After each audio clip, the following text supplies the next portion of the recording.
Hey, what is up guys, Master here, back to do another video, and today I've got a pretty sick game that I want to show you all. It's going to be on Tournament Decision. This was a show match that I played versus Rex, but I don't want to show you the entire show match. I think possibly Crush will share that in the future, but this is one game that stood out to me in that show match, and I want to cover it in this video here. I would have posted this to Cybert, but I have limited content of my own to put out, so I'm going to commentate my own game here. I have been very busy on my 4K mod. If you guys have not updated the 4K mod, I highly suggest you do so, because we have recently put in Scrin self-illumination, the Hexapod Prodigy, Growth Stimulator, Refinery, and several other things have been illuminated. I'd like to thank Hostile Negotiator for that shader mod there. I was able to make the spec map textures work with that, so that is pretty awesome. You shall see in the video some examples, but I'm a little bit ill today. Hopefully I can commentate this without losing my voice. I'm going for 2 V35 Ox transports. I'm going for an hammerhead as well, so I can prevent my opponent from recapturing the spikes I'm taking from my opponent. There is 2 tip spikes per player on this map. It's a variant of Tournament Decision, the EA map, only there is no poker on this map, so the tip spikes are a little bit closer, a little bit more accessible for either player. But I'm going to go ahead and take over both of these tip spikes with my V35 Ox transport. I'm going to just drop off these engineers at these tip spikes and grab them. I do have the alt Tiberium spike skin on my Tiberium spikes. If you want that, then download the alternate 4K mod. It will work with the 1.02 plus R19 map packs. I'll have everything in the description below in my mega download link. You can get 3 map packs for R19J and the 4K mod, both variants of it. And I really want to sneeze, but it's just one of those times where you want to sneeze but you can't. Anyway, engineer APC coming out. This is a little bit of a curveball tactic. I think this is what makes me who I am. I usually throw in a couple spanners into the works, like this APC engineer, random one, just going to my opponent's base in an attempt to take his Conyard or his tier 3 over. That's basically the reasoning for that. But it's not the end of the game if it gets intercepted. It's just a small, but it's a low risk, high reward sort of thing to do. As long as you have good control, good APM, good micro, and you're able to keep an eye on that APC engineer, then it can do wonders. I don't have the need to reclaim that spike back from him, although if he had taken it back, I could have just used that APC engineer and took it myself. So the APC engineer unfortunately will be intercepted by Seekers. I think he built those Seekers to stop the hammerhead, but he's actually going to be able to stop this APC engineer. I've got it assigned to a separate control group. Guys, I recommend you use control groups if you can. They are the way to control your units. Much easier than scrolling the map and remembering where everything is. Just put each of your battle groups in a different control group, and then you can jump to them easily. Gunwalker there will probably escort his engineer to that spike. I wasn't able to detect if he had a simulator or not, but that hammerhead will keep my Tiberium spike in the north. It's going to prevent him from getting resources. Not only am I getting that $600 per minute, but I'm also denying him that income at the same time. He was able to reclaim the right side spike, so that's going to limit the spike advantage I have to just 3 spikes to 1, which is still a sizable advantage. I've got finally down my 3rd refinery, and the longer I retain these tip spikes, the more I'm going to get out of my Tiberium field, because I'm getting passive generated resources that I didn't have to harvest Tiberium for. So my tip field is going to yield a lot of value the longer this game goes on. I'm just going to get more units out of this tip field. And you would have noticed that I'm going for an airfield here. And I'm not going for Firehawks, as most of you probably would have guessed by the airfield. It's not going to be Firehawks, it's going to be ZOCOM Orcas in R19, which, for all of you who don't know, R19 is the latest iteration of 1.02 Plus community balance patch. I did make the R19 patch, so you can find the change list in the description below. I have a Google Docs file with that. A lot of quality of life stuff I did not mention in the change list, but it is quite a lengthy list. Using the outpost as well to expand in recent times, because it is 20 seconds to deploy an outpost. That's a 50% reduction in the time it takes to deploy an outpost. So I'm going to be able to drop down a refinery or a tier 3 in that location. Plus, versus Scrin and Traveler, having a outpost means that your opponent won't be able to wormhole the Conyard in the expansion tip field. So having all my tech structures in my main base as well as the MCV just means that I can put one hammerhead in that location and prevent the wormhole from taking my MCV, from taking my technology assembler or the tech center and all the other key structures from that mastermind going through the wormhole. So I've got these ZOCOM Orcas out here, and I'm going to use those to great effect. It does take a lot of micro controlling ZOCOM Orcas. Shard launchers is now done as well, so that's going to be difficult to micro against. ZOCOM Orcas not great versus those, and I'm starting to target down these harvesters here with these 8 ZOCOM Orcas focus firing at the ground. That's how you use units such as Zone Raiders, such as ZOCOM Orcas. They don't miss if you know where to shoot. You got to force fire the ground with them, and that's the whole purpose of the sonic grenade damage of ZOCOM. They deal more damage, but to get that damage, you need to exercise a little bit of skill and focus fire the ground successfully. Pred tanks moving in. I'm going to take out this dev tank. Pretty non-stop game as far as action goes. It was a bit of frustrating to play this because I was fumbling around with my hotkeys, building the wrong structure. I needed an armory as soon as possible to get that EMP grenades. Above all, I need EMP grenades to EMP this hexpod. There's a lot of tripods coming my way. Nailed some of those gunwalkers. That's going to prevent him from moving those in to my barracks and camping my barracks, so I can't build grenade squads. I've got lots of Preds and APCs in the top of the map, preventing him from leeching Tiberium in the top of the map. Drone ship was, I think, teleported there by the mastermind. Hexpod just comes in, teleports over my harvesters, crushes 2 harvesters right away, and now these harvesters are in jeopardy.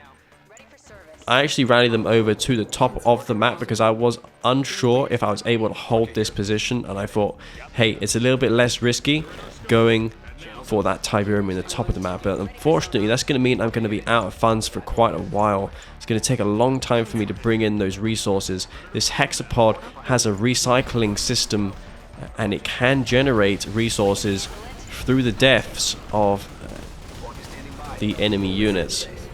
I think it's like 15% of the value of each unit goes to the player who has the hexapod. Commandos, of course, I need to be constantly vigilant about those. It is only the mastermind, so it's not going to be the prodigy with that self-teleportation ability. However, that was nerfed in R19 by 30%. Because you could literally just teleport it across the screen before. And I'm keeping him busy, keeping him at bay. I moved those Pred tanks in to take out those tripod husks. And even if I had failed to destroy the husks with the pred tanks, I had the hammerheads back there, which I could have suicided in and killed those husks. It's totally worth it for 2 tripods.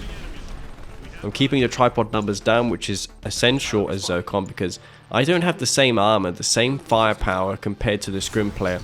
And this Hexbot is still milking kills.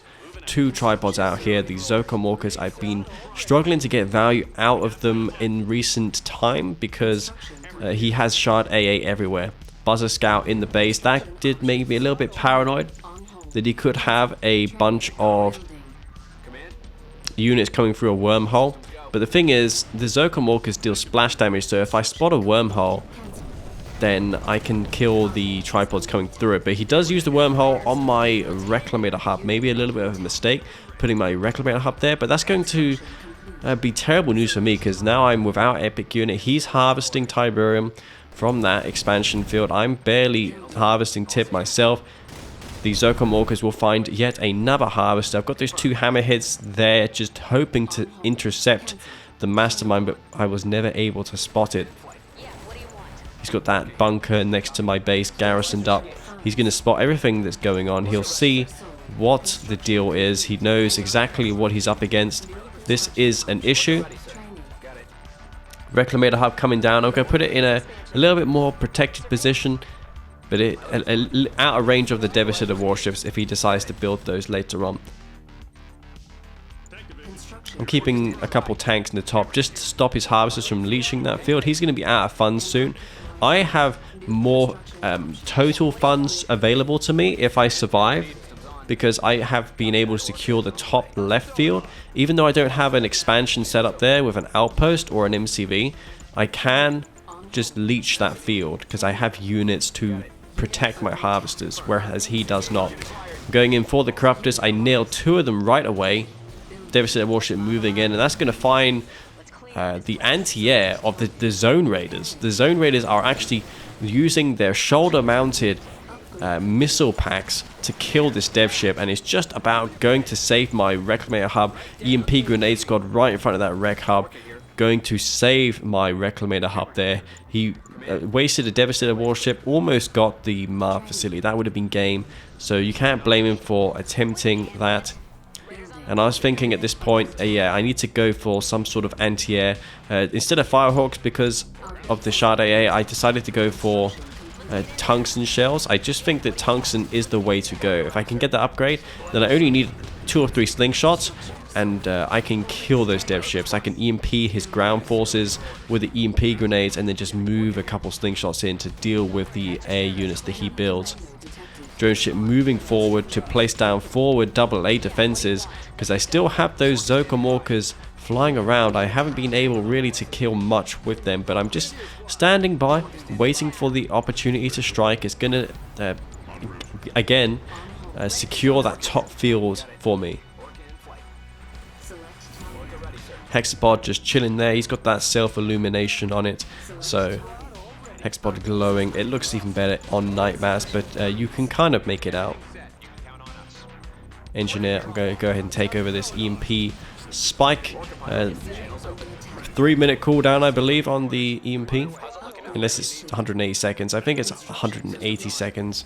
That's not 3 minutes. That's 2.5 minutes.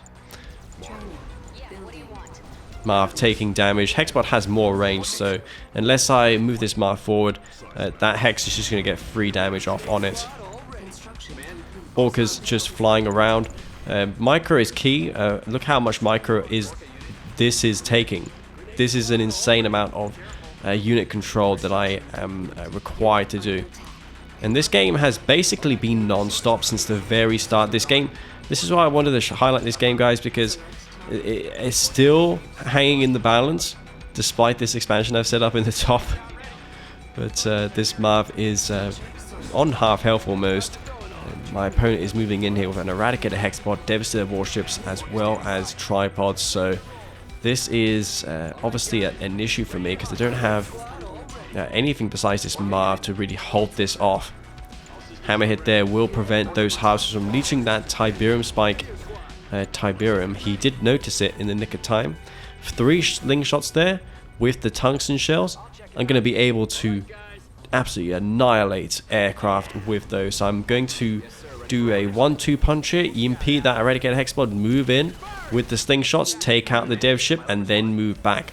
Little plays like that in a low eco game is essential. You need to try and win these little fights and accumulate an advantage, especially as ZOCOM, where you don't have the support powers and the resources compared to the Scrin player. I do have a field in the top. Imagine if I had not secured that field there, I would have had absolutely no chance.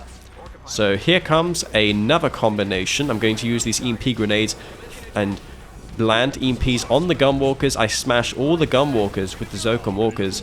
Only 1 Zorka going down. In fact, maybe not even 1 went down there. The shard launcher nerf to the plasma missile battery was a definite positive. Hexapod teleports forward, hopes to EMP the Marv, but he was scared that I would EMP his Hex, which was absolutely correct. That's a quad zone raider Marv, so even if my Marv's almost dead, if his Hexapod gets EMP'd, it's dead, okay? He's going to lose that on the spot. There's a Sonic Mirror there as well for good measure. 5 ZOCOM walkers fully rearmed, ready to go. I'm going to attempt the same thing again with these slingshots. I'm going to move those in, take out this dev ship, but this time he teleported in a tripod, and that's going to force back my forces. And I built 1 sniper team, and I anticipated he would have this commander here, so I'm going to use this sniper team to focus down this prodigy.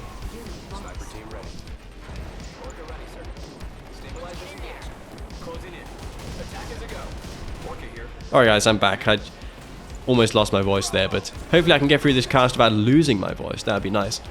Hexapod taking significant damage. I'm going to EMP that with the shockwave artillery. EMP grenade actually came in handy there because he was able to lock down that Hex a little longer while the shockwave went off. But the phase was used in the end. Hexapod does complete its teleport. And I'm in a good position. I've got this Marv above full health. There's no repairs on it because it has 4 zone raiders. This is the most powerful epic unit in the game with the 4 zone raider garrisons. I don't have railguns, I don't have juggernauts, so I need to make my Marv as good as possible, pretty much. EMP coming down. My plan here was to just EMP the tripod and just try and crush it with the Marv. Commando coming in, but I've got a sniper team in that garrison, and this sniper team with the range that it has will kill that mastermind. Now he can't see what's inside of that building. Sniper teams are stealthed. You don't know unless you approach the garrison that there's a sniper team in there. And I got a clutch EMP off with that EMP neutral structure that I captured before, and I was able to just about save my Marv from dying. Look how low on health this Marv was. Look how close this game is. That was insanely close. The Hexapod falls just about fell there. It would have been almost certainly a loss if that EMP had not struck down on the Hexapod, and if I had not killed the mastermind in the fashion that I did with the sniper in the garrison. So that was a pretty technical fight. A lot of tactical decisions made there, a lot of unit micro and control. So I want to say that was a great game, and I want to thank you all very much for watching this game. Hope you all enjoyed that one. And again, links down below to the R19 map packs as well as the 4K mod that you saw in this video. So I want to thank you all very much, guys, for watching this. And if you liked it, then don't forget to hit the like button. I would really appreciate that. And I will catch you all in the next one. So yeah, guys, this is me, Master Leaf. Peace out.